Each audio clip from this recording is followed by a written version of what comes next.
ये चैनल केवल मनोरंजन के लिए है। हम किसी भी तरह के अंधश्रद्धा को बढ़ावा नहीं देते।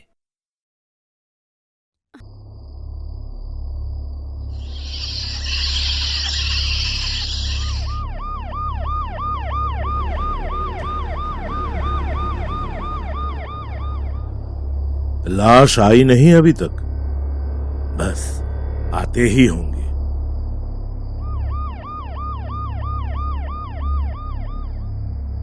सर, वो लोग लाश लेकर आ गए। अंदर आने को कहो उन्हें, और तुम वहीं बाहर खड़े रहकर पहरा दो।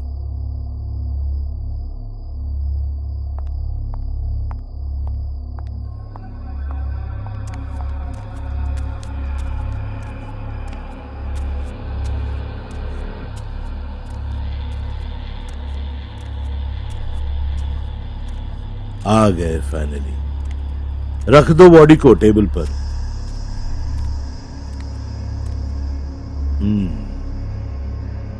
क्या हुआ डॉक्टर? इससे अद्भुत केस मैंने नहीं देखा। कहां मिली ये बॉडी? शहर के बाहर वाले दलदल में। एक फोटोग्राफर वहां से गुजर रहा था, उसने देखी। पर उस दलदल के पास तो कोई नहीं रहता, इसीलिए तो इसकी पहचान करना नामुमकिन है। कोई आईडी कार्ड भी नहीं। क्या बता सकते हैं आप इसके बारे में? ओ, ये तो पॉसिबल ही नहीं है। क्या? अभी तो टेस्ट होने बाकी हैं, पर प्रिलिमिनरी इन्वेस्टिगेशन से बता सकता हूं ये लाश कम से कम 100 साल पुरानी है। 100 साल? वही तो, 100 साल से उस दलदल में पॉसिबल ही नहीं। ये तो एक ममी बन चुकी है। मगर इसकी मौत कैसे हुई?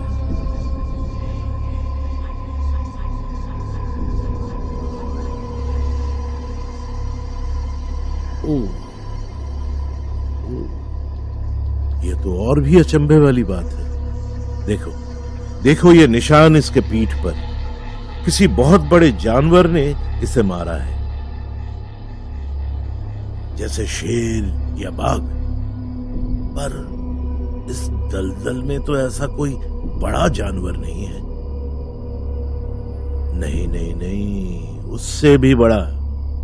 जख्मों के निशान से पता चलता है कि वो जानवर कम से कम 10 फुट लंबा होगा। पर ऐसा कौन सा जानवर है? खैर, अब इस लाश को यहीं रहने देते हैं। सुबह टेस्ट होंगे। Okay doctor.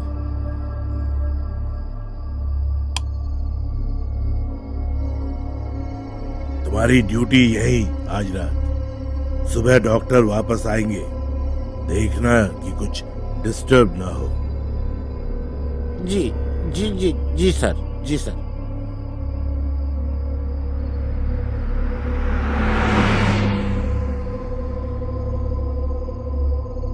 ये ऐसी ड्यूटी है भाई, लाश की पहरेदारी, वो भी 100 साल पुरानी लाश।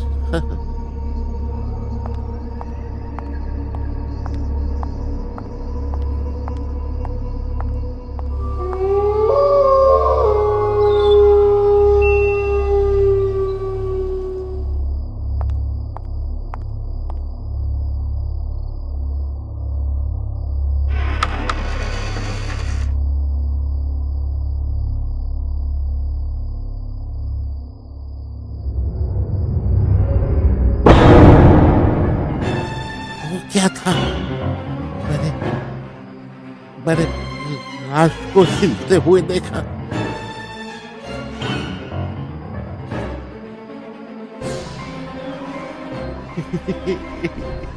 कुछ नहीं, कुछ नहीं।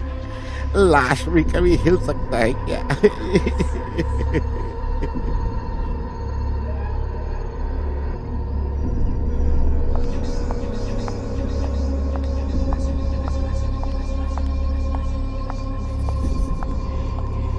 ठंड भी काफी है। शायद कोई खिड़की खुली हुई है। ये आवाज,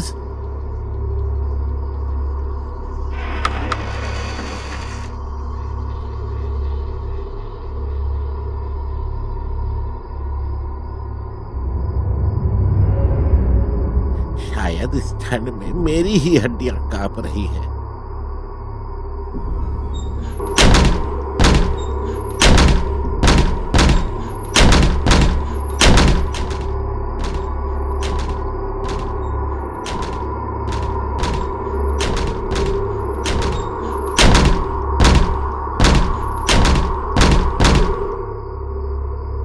लाश की पहरेदारी करो, भला ये भी कोई काम है? मुझे लगा पुलिस का काम मतलब चोर उचक के पकड़ना। ये क्या है? ये लाश कहाँ भाग कर जाने वाली है?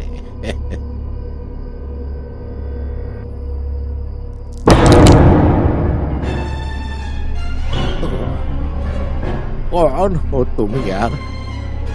100 साल से ऐसे ही पड़े हो, क्या बात है? बड़ा आराम फरमा रहे हो। चलो, अच्छा है कि ठंड है, सड़ोगे नहीं।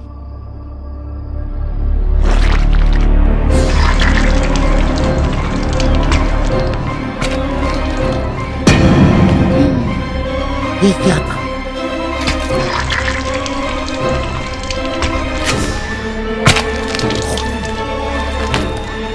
ये कैसे?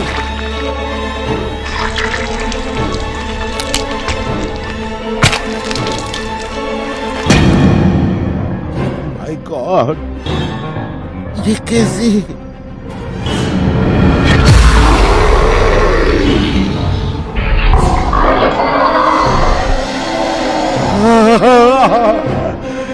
ये सब क्या हो रहा है?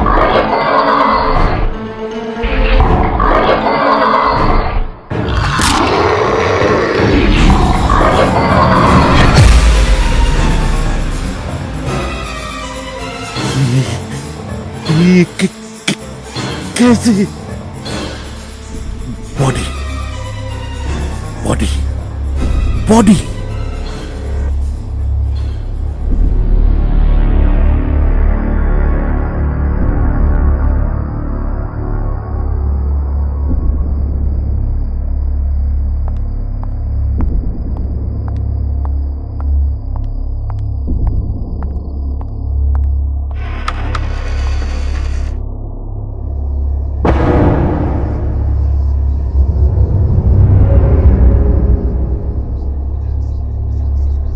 क्या तुमने पी रखी थी हवलदार?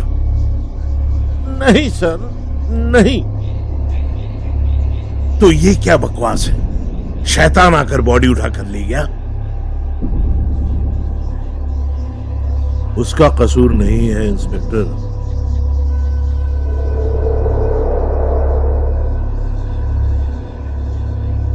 मेरे 36 साल के एक्सपीरियंस में मैंने बहुत अद्भुत चीजें देखी है। ऐसी चीज भी देखी है जिसका साइंस के पास कोई जवाब नहीं। ये समझना गलत है कि हमें सब कुछ पता है। क्या पता उस दलदल में क्या है? कौन गया है वहां हमारे बीच? और फिर भी हमारी आंखों से ओझल ऐसे बहुत से रहस्य हैं इंस्पेक्टर, और ये भी उन्हीं में से एक है।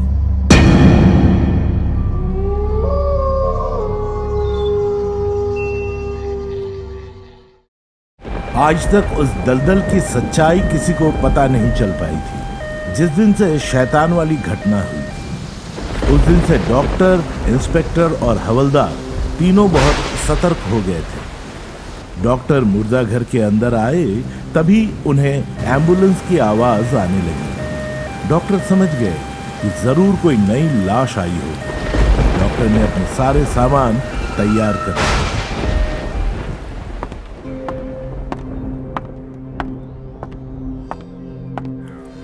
सर, फिर से लाश वहीं से आई है। इंस्पेक्टर साहब भी एम्बुलेंस में ही है।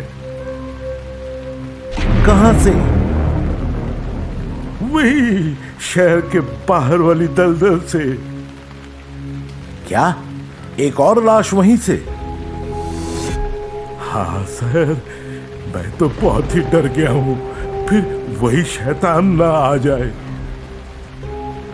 अरे डरो मत, जाओ जाकर बोलो लाश अंदर लाने को। और हाँ सुनो, इंस्पेक्टर को भी कहना यहां आने को।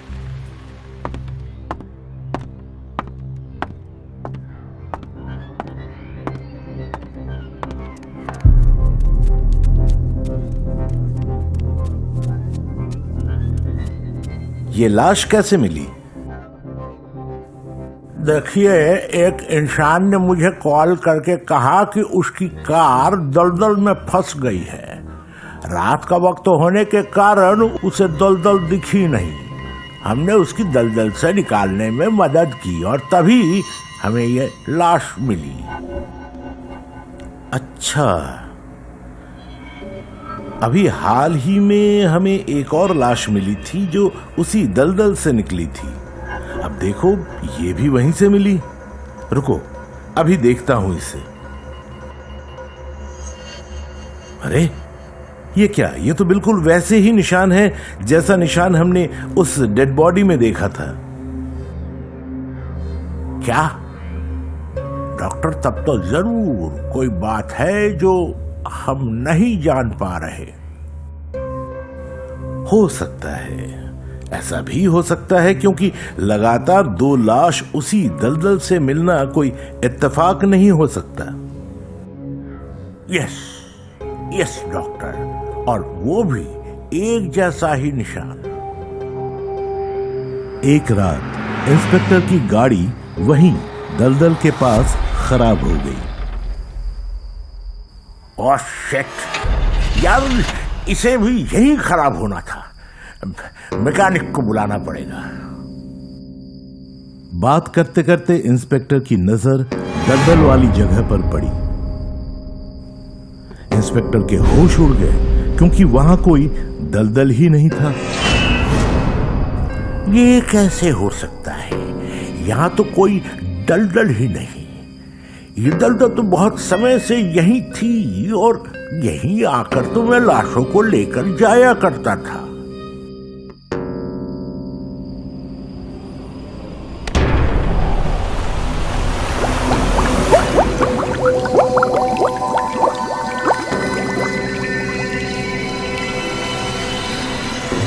गॉड, ये क्या हो रहा है? यहां तो कोई दलदल ही नहीं दिखाई दे रही।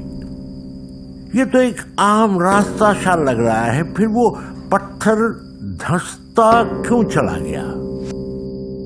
मैकेनिक आने के बाद इंस्पेक्टर ने गाड़ी बनवाई और तुरंत डॉक्टर के पास पहुंचा।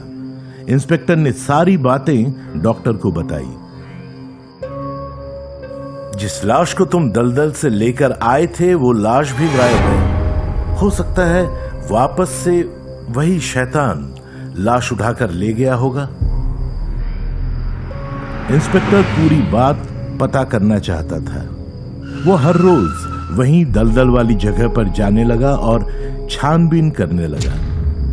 हवलदार भी इंस्पेक्टर के साथ जाया करता था। एक दिन जब इंस्पेक्टर वहीं छानबीन कर रहा था, तभी उसे लंबे से नाखून मिला। ये नाखून इतने लंबे, आखिर ये नाखून है किसके? सर, मुझे तो लगता है ये उसी शैतान का नाखून है। इसे जांच के लिए भेज दो।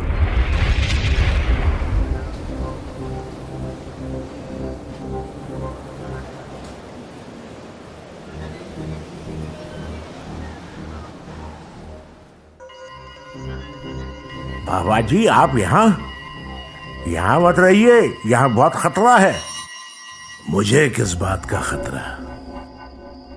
यहीं आसपास कोई शैतान रहता है, इसीलिए हो सकता है वो आपको कुछ कर दे। हैं? आप चले जाइए यहां से। ठीक है बेटा, मैं चला जाऊंगा, तुम मेरी चिंता मत करो। वो मुझे कुछ नहीं करेगा। इंस्पेक्टर और हवलदार वहां से चले गए। मुझे लग रहा है जरूर कुछ गड़बड़ी है। सर, कैसी गड़बड़ी? चलो वापस उसी बाबा के पास चले।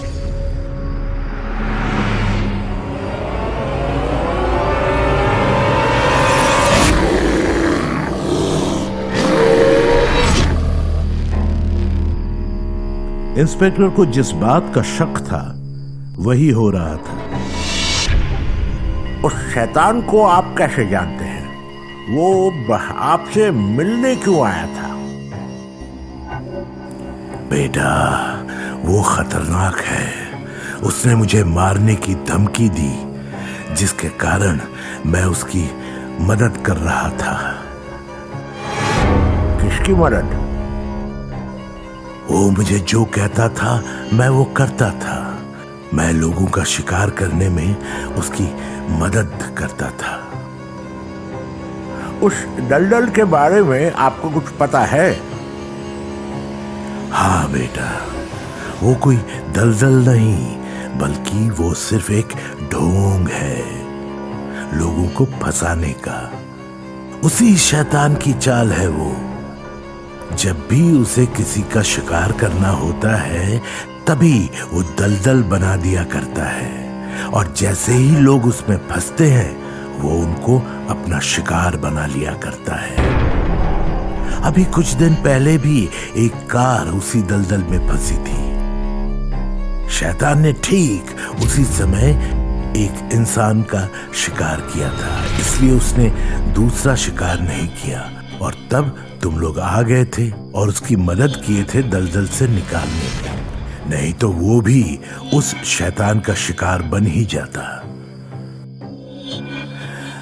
जब शैतान का पेट भरा होता था, तब वो दलदल आम सड़क जैसी बन जाती है, और जब उसका पेट खाली रहता है, तब वो वापस दलदल बन जाती है।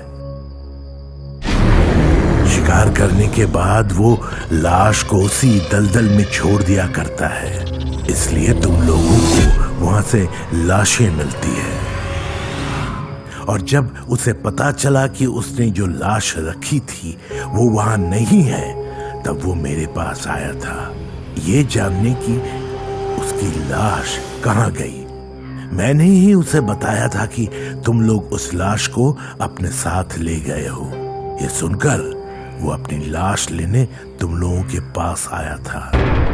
ये बहुत समय से चल रहा है। तो अब उसे रोकने का कोई उपाय नहीं? नहीं बेटा, मैं कुछ नहीं कर सकता। जब शैतान भूखा रहता है, तभी वो दलदल दिखाई देती है। हाँ, लेकिन अगर मुझे उस शैतान से जुड़ी कोई चीज मिल जाए, तब काम बन जाएगा। सर, हमें जो नाखून मिली थी उसकी रिपोर्ट आ गई है। हमारे पास उस शैतान से जुड़ी एक चीज है। तब तो बहुत सही है, दिखाओ क्या चीज है वो।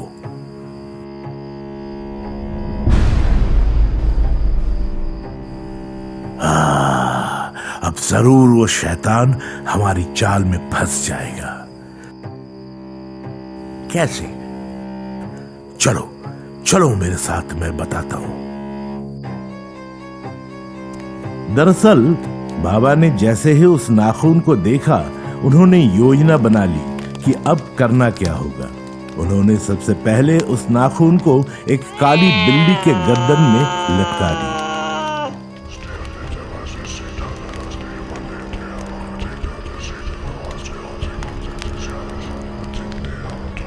शैतान की नाखून की मदद से बाबा उस शैतान को अपने काबू में करने वाले थे। बाबा को वो दलदल दिखने लगी। बाबा ने उस नाखून पर हाथ रखकर शैतानों को बुलाया, और तुरंत बाबा ने उस बिल्ली के गर्दन में नाखून को लटका दिया और दलदल में छोड़ दिया। शैतान वहां आया और बिल्ली को दलदल में फंसा दे वो बिल्ली का शिकार करने आया। बिल्ली को खाते ही शैतान दलदल में घुसने लगा। बाबा वहां आए और उन्होंने मंत्र पढ़ना शुरू किया।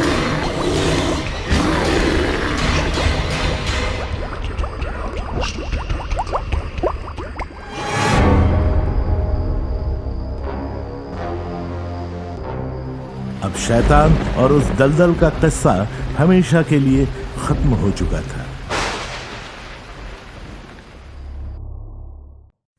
ये कहानी है जगदीश की। 19 साल का जगदीश एक छोटे से गांव में अपने माता पिता के साथ रहता था। जगदीश के कई दोस्त शहर जाकर अच्छा काम करते थे।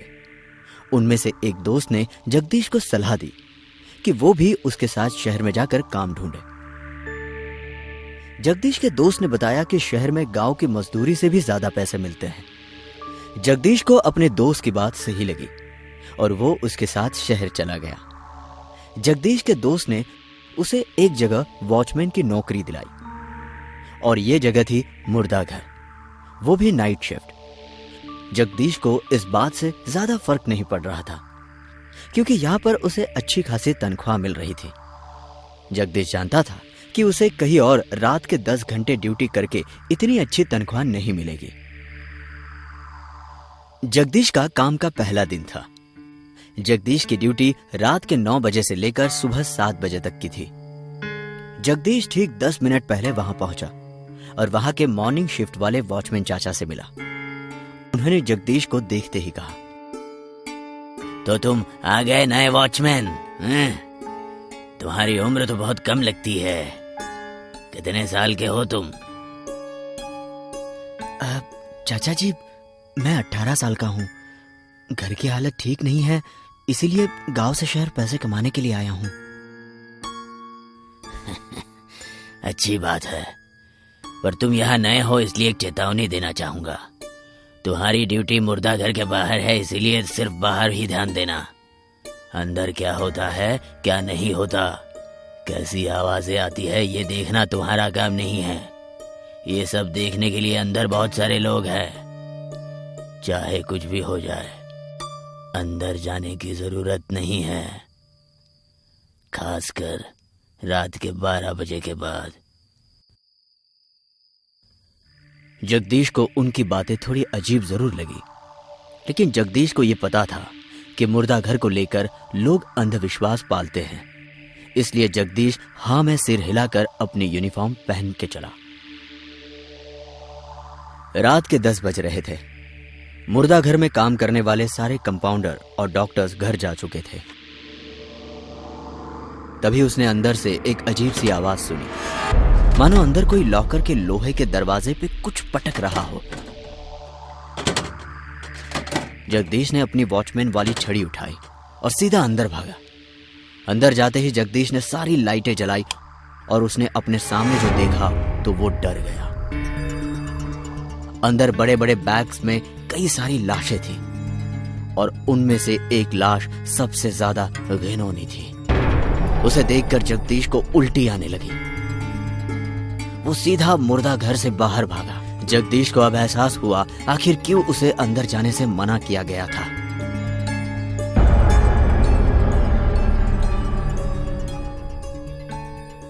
रात के ठीक 12 बज रहे थे। अब जगदीश को नींद आने लगी। जगदीश की आग लगी ही थी कि तभी उसने फिर से आवाज सुनी। इस बार जगदीश ने तय किया कि वो अंदर नहीं जाएगा, बल्कि बाहर से ही अंदर झांक कर देखेगा कि आखिर मांजरा क्या है। जगदीश ने अपनी वॉचमैन वाली छड़ी उठाई और मुर्दाघर की खिड़कियों से अंदर झांकने लगा। अंदर झांकते ही जगदीश ने देखा कि एक आदमी मुर्दाघर के लॉकर को खोलकर उन लाशों के साथ कुछ कर रहा है। जगदीश ने उसे देखते ही आवाज उठाई, कौन हो तुम? अंदर क्या कर रहे हो? उस आदमी ने पलट कर नहीं देखा, बल्कि वो उसे अनसुना करके दूसरे लॉकर खोलने लगा। जगदीश भागते हुए अंदर गया और उसने उस आदमी का कॉलर पकड़ा। तब जगदीश ने देखा कि वो आदमी कोई और नहीं बल्कि वही सड़ी हुई लाश है जिसे देखकर वो उल्टियां कर रहा था।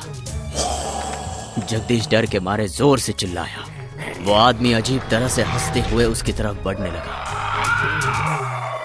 जगदीश अपनी जान बचाने के लिए वही सर्जरी रूम के अंदर भागा और उसने उस रूम का दरवाजा अंदर से बंद कर लिया।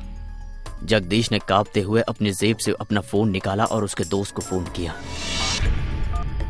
हेलो हेलो, मुझे बचाओ, ये लोग मुझे मार डालेंगे, मुझे बचाओ, हेलो हेलो हेलो, ये लोग मुझे मार डालेंगे, मुझे बचाओ, हेलो हेलो हेलो। उसके दोस्त को पहले तो कुछ समझ में नहीं आया। उसने उसे शांत करते हुए उसके साथ क्या क्या हुआ ये पूछा, और जब जगदीश ने उसकी सारी बात बताई तो उसके दोस्त ने उसे उसी कमरे के अंदर रुककर उसका इंतजार करने को कहा। जगदीश ने फोन रखा ही था तभी कोई जोर से उस कमरे का दरवाजा खटखटाने लगा।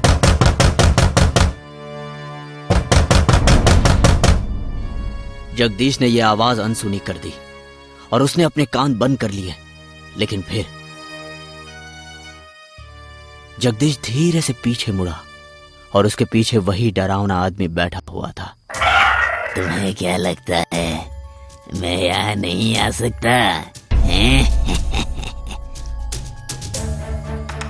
जगदीश फिर से भागते हुए उस कमरे से बाहर आया और इस बार उसके सामने जो नजारा था उसे देखकर जगदीश के दिल की धड़कन रुक गई। लॉकर वाले कमरे में सारी डेड बॉडीज अपने लॉकर से बाहर आ चुकी थी। जगदीश ने पीछे मुड़कर भागने की सोची, लेकिन इस बार उसके पीछे वही घिनौनी चेहरा वाला आदमी खड़ा था।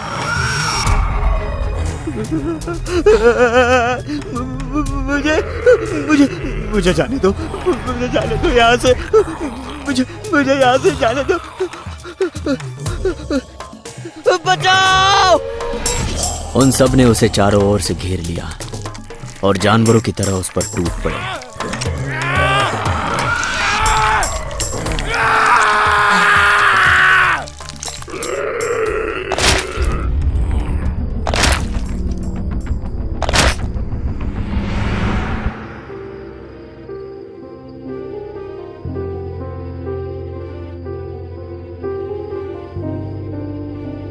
कई सारे लोग एक जगह घेरा बनाए खड़े थे।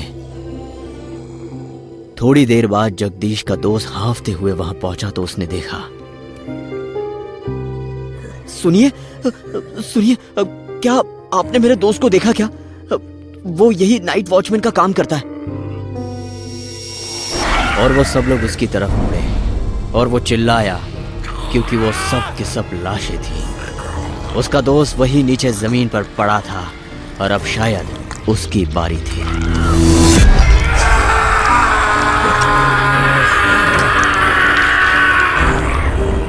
अगले दिन जब वहां पर काम करने वाले बाकी कर्मचारी पहुंचे तो उन्होंने देखा, अरे ये नया वॉचमैन कहाँ चला गया है?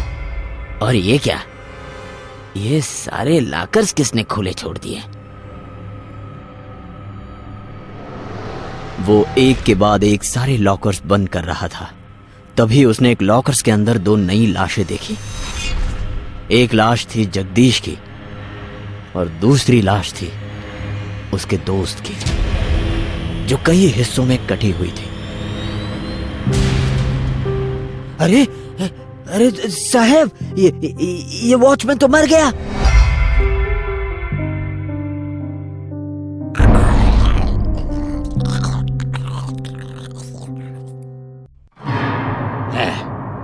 कितना समझाया था मैंने इस नए लड़के को, कहा था कि हमारा काम मुर्दा घर के बाहर रखवाली करना है, अंदर क्या होता है इससे हमें कोई लेना देना नहीं है। पर आजकल के बच्चे हमारी बात समझते कहाँ है। आखिर क्या था उस मुर्दा घर का राज? कई सारे नए वॉचमैन आए और अपनी जान से हाथ गवा बैठे, पर क्यों? तभी सदा काका के पास एक गुमनाम आदमी आया। सदा काका, आज भी आपको यही रुकना पड़ेगा। आपको तो पता ही होगा ना कि नए आए हुए वॉचमैन के साथ क्या हुआ। हाँ जानता हूँ, मैंने तो उसे अच्छे से समझाया भी था, पर मेरी तो वो। पर काका, आप भी तो यहाँ कई सालों से काम करते हैं, भला आपके साथ कभी कोई हादसा नहीं हुआ? अब मेरा कहने का मतलब है कि क्या आपने कभी अंदर जाने की कोशिश नहीं की? नहीं भाई, अरे एक हादसे के बाद आज तक कभी भी मैंने अपनी ड्यूटी छोड़कर अंदर क्या होता है ये जानने की कोशिश नहीं की। बेटे, मैं भी अपने गांव से शहर में कई सारे सपने लेकर आया था। हमारे वक्त में शहर से जाकर नौकरी करना बहुत बड़ी बात मानी जाती थी। मैंने सोचा कि यहाँ कमाई करके गांव में अपने माँ बाप को अच्छी जिंदगी दूंगा, पर जिस दिन मैं यहाँ आया उसी दिन यह आ गया मुर्दाघर। तुम्हें यही रखवाली करनी है, वो भी रात में। मॉर्निंग शिफ्ट का वॉचमैन 9 बजे के आसपास चला जाता है, उससे पहले तुम्हें यहाँ आना होगा, ठीक है? ठीक है डॉक्टर साहब। पर डॉक्टर साहब, सब लोग यहाँ से लगभग कितने बजे चले जाते हैं? देखो, रात के 10 बजे तक तो सब चले जाते हैं, और तुम डरो मत, क्योंकि तुम्हारे साथ इस शिफ्ट में एक और वॉचमैन भी रहेगा, ज्यादा सुरक्षा के लिए, ठीक है? तो इस प्रकार वो मेरी पहली रात थी। मैं और वो दूसरा लड़का मनोज, हम दोनों अपने अपने यूनिफॉर्म पहनकर ड्यूटी पर लग गए। अरे मनोज, अरे भाई बैठो, जरा बैठो। अरे कोई नहीं आएगा यहाँ पर, आखिर इस मुर्दा घर में चुराने जैसा है भी क्या? हाँ, पर यही तो हमारा काम है ना। अगर बाबा के इलाज के लिए पैसे की जरूरत न होती तो मैं ऐसी जगह पर नौकरी भी नहीं करता, अपनी पढ़ाई पूरी करके किसी अच्छे से दफ्तर में नौकरी करता। पर क्या करें, माँ तो बीमारी से चल बसी, अब बाबा ही सब कुछ है। अरे भाई, बुरा लगा ये सुनकर। सुनो, हम एक काम करते हैं, आधे वक्त तुम जाकर पहरा देना और आधे वक्त मैं दे दूंगा, ताकि हम दोनों को थोड़ा थोड़ा आराम मिले। अभी मैं सो रहा हूं तो तुम मुझे 2 घंटे बाद जगा देना, ठीक है? ये कहकर मैं सो गया, लेकिन उसके बाद मनोज को अंदर से कुछ मशीनों की आवाज सुनाई दी। वो दबे पांव अंदर जाने लगा। ये क्या, सब डॉक्टर और कर्मचारी तो जा चुके हैं, तो वो अंदर कौन है?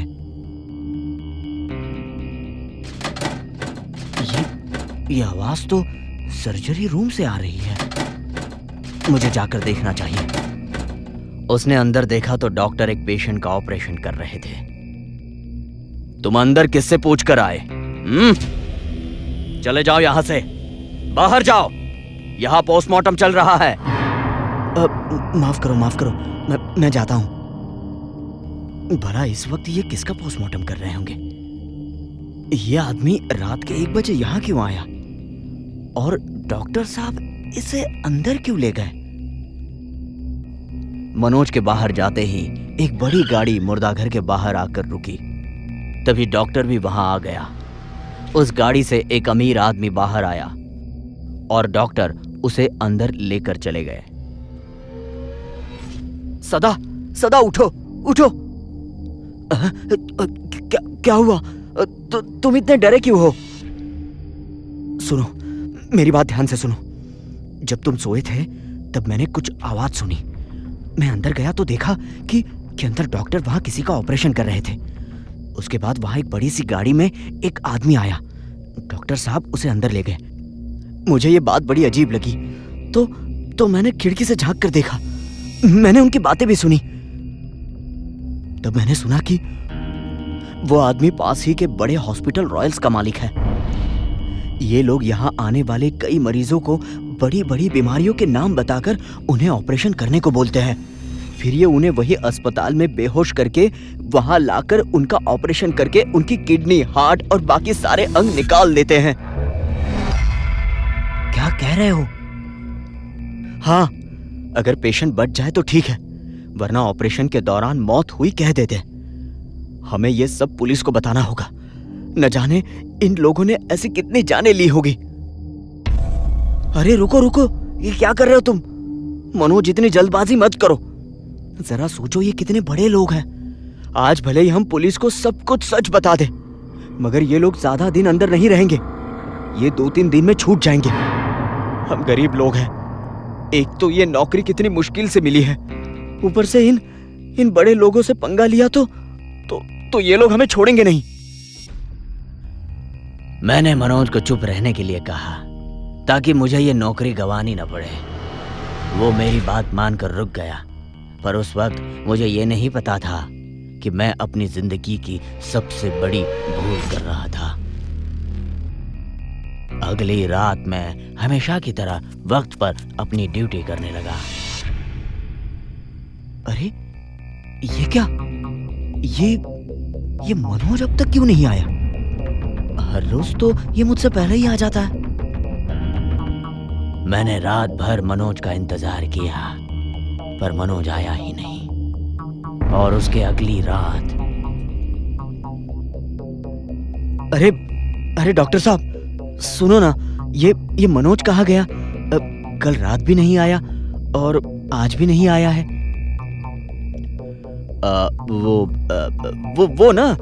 वो अपने गांव गया है। उसकी माँ की तबीयत खराब थी ना, इसलिए। तुम अपना काम करो। हाँ, वो कुछ दिन में आ ही जाएगा। ठीक है? हाँ। ठीक है डॉक्टर साहब। डॉक्टर साहब जाने के बाद सदा अपने मन में सोचने लगा, लेकिन मनोज ने तो कहा था कि उसकी माँ। हाँ? इसका मतलब कुछ तो गड़बड़ जरूर है। उस रात मैं सबके जाते ही अंदर गया। मुझे यकीन था कि वहां मनोज के बारे में जरूर कुछ सबूत मिलेगा। मैं मुर्दा घर के अंदर गया ही था कि तभी मैंने कमरे में किसी के कराहने की आवाज सुनी। उस कमरे में कई सारे मशीन थे और मनोज बेड पर था। उसका ऑपरेशन हुआ था। उसके पेट पर पट्टी बंधी हुई थी। मनोज, अरे मनोज, ये तुझे क्या हो गया? हाँ, ये सब किसने किया? मनोज, मैंने तुझसे कहा था ना कि हमें इनकी शिकायत कर देनी चाहिए थी। जब कल रात को मैं यहाँ आया तब। डॉक्टर आंखों में आंसू लिए वहां आया। अरे डॉक्टर साहब, क्या हुआ? आप रो रहे हो? मनोज, मुझे तुम्हारी छोटी सी मदद चाहिए। बस मना मत कर देना। मुझ पर ये एहसान करना, ठीक है? देखो, मेरी 8 साल की बेटी का एक्सीडेंट हुआ है। मैंने कई ब्लड बैंक को ढूंढा, पर कोई ब्लड ग्रुप का खून नहीं मिल रहा। तुम प्लीज अपना ब्लड सैंपल मुझे दे सकते हो क्या?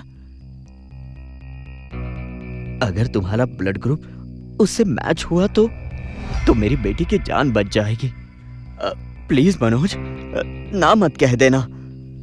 हाँ क्यों नहीं डॉक्टर साहब, मैं आपकी जरूर मदद करूंगा। मैंने इंसानियत के नाते उनकी मदद की, उन्हें अपना ब्लड सैंपल दे दिया और थोड़ी देर बाद किसी ने मेरे सर में किसी चीज से जोर से वार किया। मैं जमीन पर गिर गया और जब मेरी आंख खुली तब मैं सर्जरी रूम में था। यहाँ अस्पताल का मालिक और डॉक्टर वापस कह रहे थे कि डॉक्टर साहब, अब हम माला माल हो जाएंगे। इसकी किडनी उस लंदन वाले क्लाइंट का सही मैच निकली। कहा था ना मैंने तुमसे, वॉचमैन है तो क्या हुआ, है तो इंसान ही ना, किसी न किसी तरह से हमारे काम ही आएगा।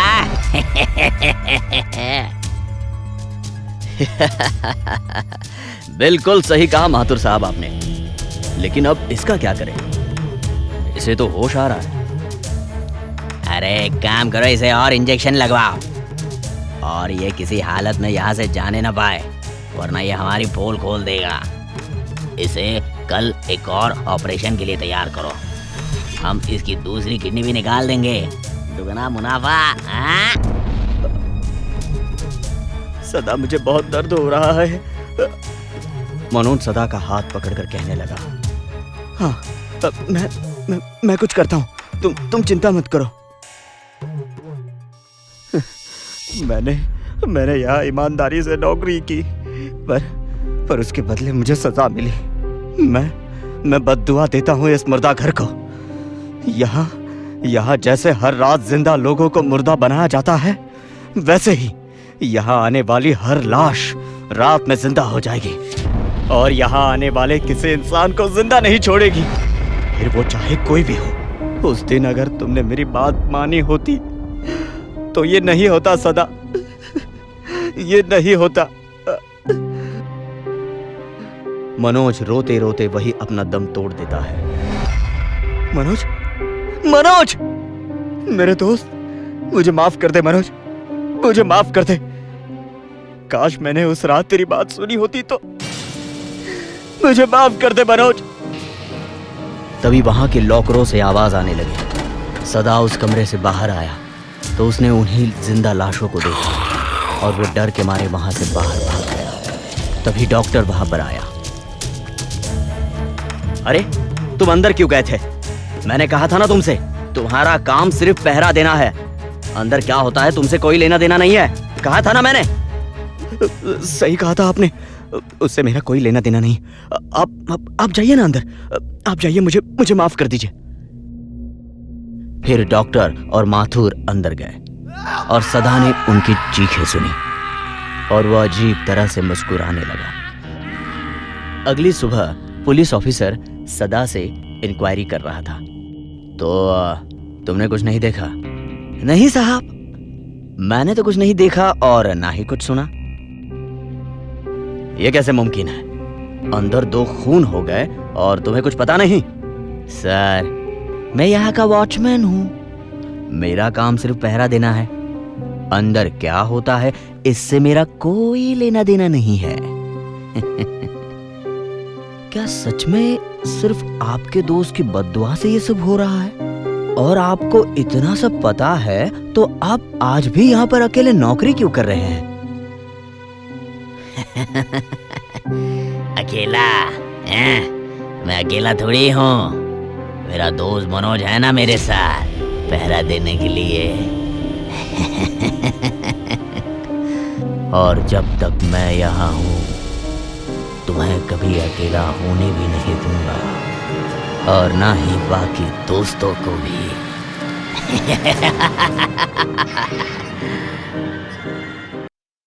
यदि आप हमारे चैनल पे नए हो तो चैनल को सब्सक्राइब करना ना भूलें और बेल आइकन पे क्लिक करें ताकि हमारे सारे न्यू स्टोरीज आप सबसे पहले देख सकें।